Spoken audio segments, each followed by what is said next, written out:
So we can see here anyways with this aggressive step down, and look, a first candle of the day, we had 3.8 million shares traded in the first 5 minutes.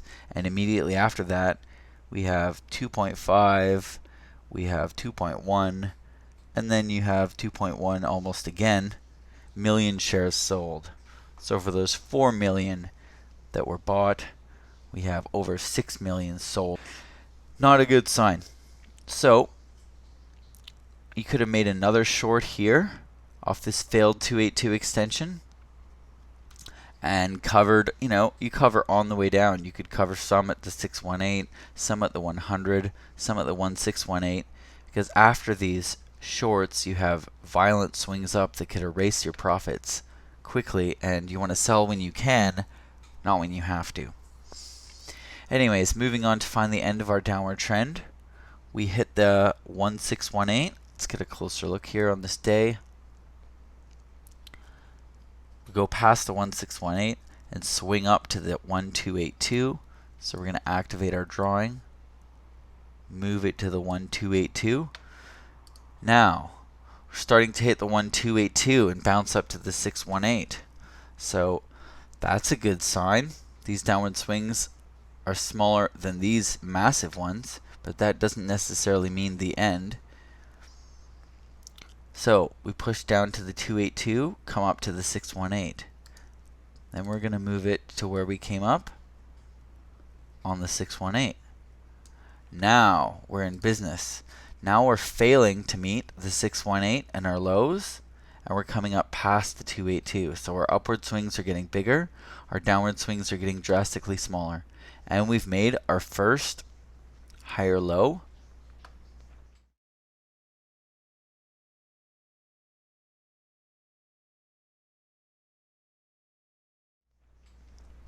So maybe you don't want to make an entrance or an entry right off this failed 618.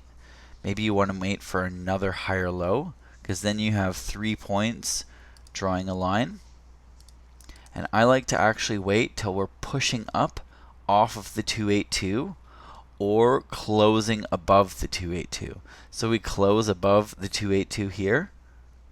Pushing up off the 282 is great, but closing above it, then we have another upward candle, which is opening above the 282 and pushing up to the 0 extension.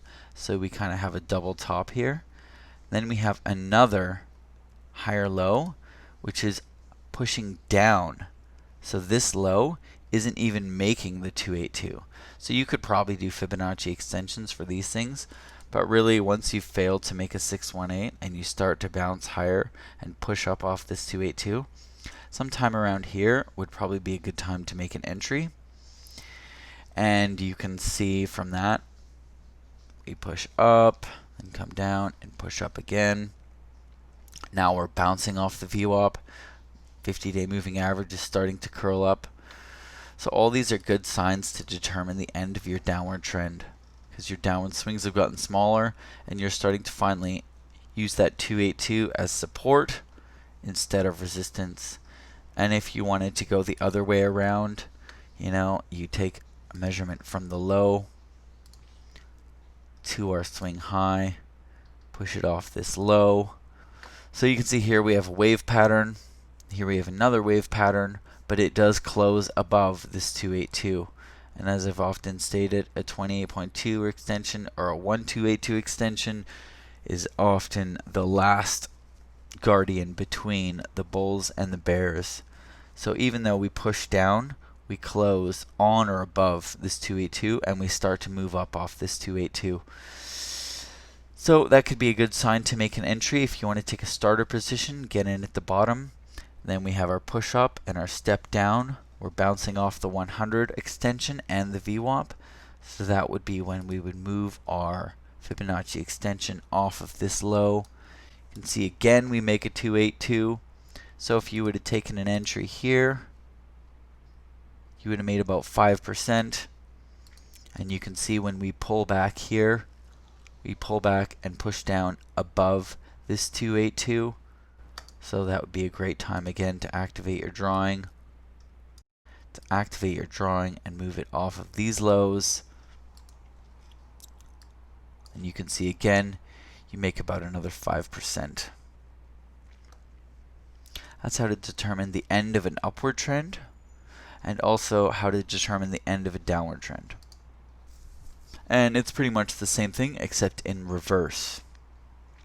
So if we removed this also, and you've had this strong push up, when you start to go down, you could add some Fibonacci retracements to see possible points of support. And you can see, where did we find support? Very common to find support on our 47.5 line. Two major lines I find support on quite frequently are 47.5 and 28.2.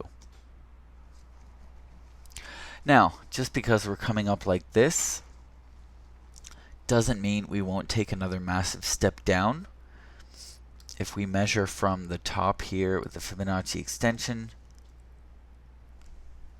go all the way down to here, push it up to here, you can see if I turn this purple like I do all my downward swings, you can see that a 618 would be roughly at the 282 or the 33 retracement level. So even though we had a massive swing down and we pushed up, another smaller swing down would still keep us above the last guardian between the bulls and the bears, the overall 282 of this massive run up. Overall, we are, let's remove this, we are pushing down to the 618. So if this 618 holds, I would say we could have another upward rally of, who knows, back up to the top of the 1618, a 282 would take us to 70. This is how you can determine some possible points of resistance on the way up. Anyways, let's see what the future holds. I will leave the link in the description for that Japanese financial firm pumping up the NASDAQ. And you can determine for yourself if they're just taking some regular profits, if this is a garden variety pullback, or if it's going to be something more major in the future. Be sure to practice Fibonacci extensions and retracements on all your trading, and I hope this helps.